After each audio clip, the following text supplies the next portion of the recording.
Hello everyone, welcome back to the channel. आज इस video में हम साइकेट्रिक के नेक्स्ट टर्मिनोलॉजीज पढ़ेंगे। वो टर्मिनोलॉजीज कौन कौन से वो ऑलरेडी मैंने बोर्ड पे लिख दिया हुआ है। ओके, तो लेट्स सी। सबसे पहला जो टर्म है दैट इज ऑब्सेशन।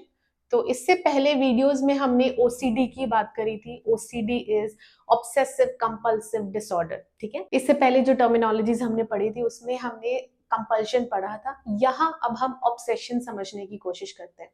ओके, तो ऑब्सेशन क्या होता है? अ परसिस्टेंट एंड इंट्रूसिव, या फिर अगर आपको परसिस्टेंट और इंट्रूसिव नहीं याद रहता है तो आप रिपीटेड एंड अनवांटेड लिख सकते हो। ओके, तो अ persistent and intrusive thoughts that cause anxiety. ठीक है, अब परसिस्टेंट का मतलब क्या है? रेपिटेशन। ठीक है, मतलब बार बार। परसिस्टेंट वो जा ही नहीं रहा है, जो भी थॉट है वो स्टक हो चुका है, वो जा ही नहीं रहा है। ठीक है, वही हम यहाँ पे बोल रहे हैं रिपीटेड। बार बार एक ही थॉट दिमाग में आना, इवन दो आप चाहते हो कि वो थॉट नहीं आए, फिर भी वो थॉट बार बार आना, दैट इज ऑब्सेशन। इसका एक एग्जाम्पल है, जैसे जब हमने कंपल्शन पढ़ा था तो कंपल्शन में मैंने आपको लॉक का आपको एग्जाम्पल दिया था। एज इन, जब भी आप ताला लगाते हो और फिर कहीं जा रहे होते हो तो आपको बार बार ऐसा लगता है कि I should go and check कि मैंने ताला ढंग से लगाया है या नहीं लगाया। आप लॉक को खींच के देखते हो कि लगा है या नहीं लगा है ना। वो एक थोड़ा सा ऑब्सेशन आपको आता है। ठीक है, थॉट आता है कि ताला चेक करना चाहिए, आपने जाके चेक किया बार बार, दैट इज कंपल्शन, है ना। तो यहाँ पे हम किसकी बात कर रहे हैं? थॉट्स की। जैसे कि हाथ गंदा है। ठीक है, तो जो भी इंसान है जिसे ऑब्सेशन हो रहा है उसे बार बार थॉट्स आएंगे कि उसका हाथ गंदा है और वो बार बार जाके हाथ को धोना शुरू कर देंगे। ठीक है, तो ये जो चीज है इसको हम ऑब्सेसिव कंपल्सिव डिसऑर्डर बोलते हैं, क्योंकि इसमें obsession as in thought repeated mode पे आ रहा है, कंपल्जन एज इन आप जाके एक्शन कर रहे हो, है ना। अब जाके आपको थॉट आया कि आपका हाथ गंदा है और आप जाके धो रहे हो, दैट इज कंपल्जन एंड ये एक डिसऑर्डर है। ओके, तो आई होप आपको ऑब्सेसिव कंपल्सिव डिसऑर्डर समझ में आ गया होगा।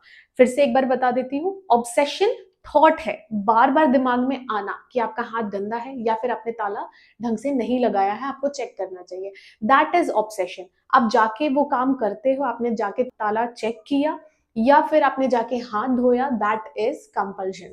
ओके, नेक्स्ट अगर हम बात करें एग्जाम्पल की, तो यहाँ पे ऑलरेडी मैंने लिख दिया हुआ है, constantly thinking your hands are dirty even after washing them many times. ठीक है, बार बार हाथ धोने के बाद भी ये थॉट आते रहना कि आपका हाथ गंदा है, that is obsession. Okay, next आते हैं हम पैनिक अटैक पे। अब पैनिक अटैक क्या होता है?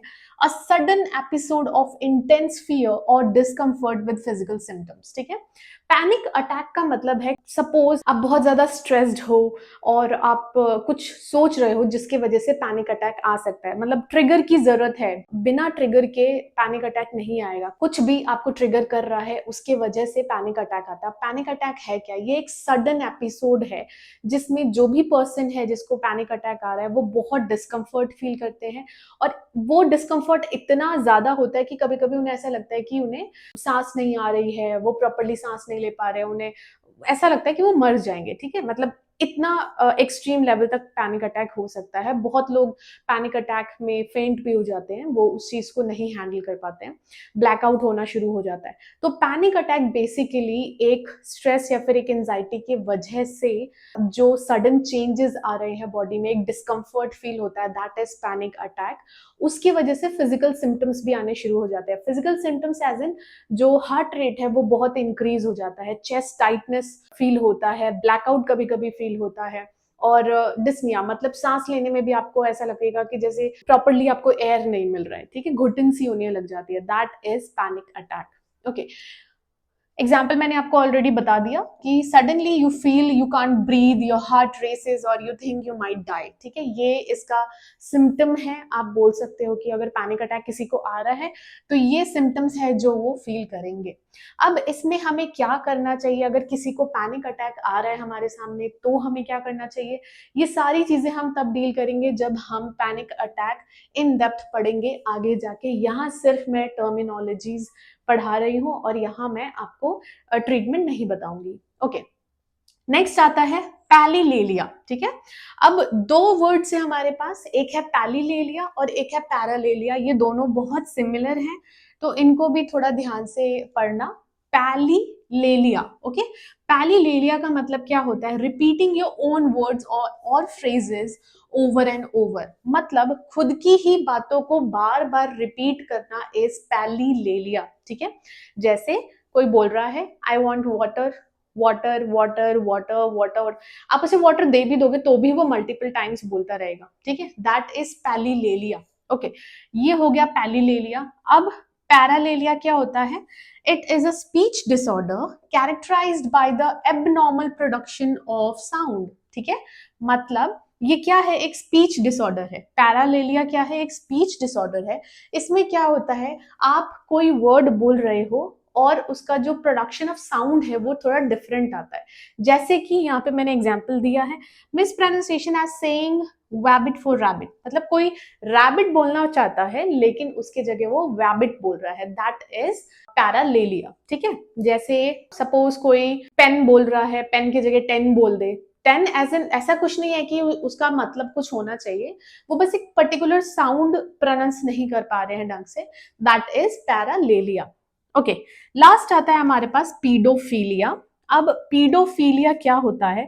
अ साइकेट्रिक डिसऑर्डर, या फिर आप इसे सेक्सुअल डिसऑर्डर भी बोल सकते हैं। ठीक है, तो ये क्या है? अ साइकेट्रिक डिसऑर्डर और sexual disorder where an adult has sexual attraction to children under age 13। Okay, तो इसमें क्या हो रहा है? आपने कॉमनली देखा होगा, न्यूज, इतनी ज्यादा न्यूज आती है रेप केसेस की जो कि छोटे बच्चों के साथ होता है। तो जो भी छोटे बच्चों के साथ हो रहा है, those guys they are not well, वो मेंटली इल हैं, उन्हें क्या है? पीडोफीलिया। ठीक है, पीडोफीलिया क्या होता है? अर्ज या फिर सेक्सुअल अट्रैक्शन टुवर्ड्स चिल्ड्रन। ठीक है, छोटे बच्चों के टुवर्ड्स जो अट्रैक्शन होता है वो भी sexual attraction, that is paedophilia.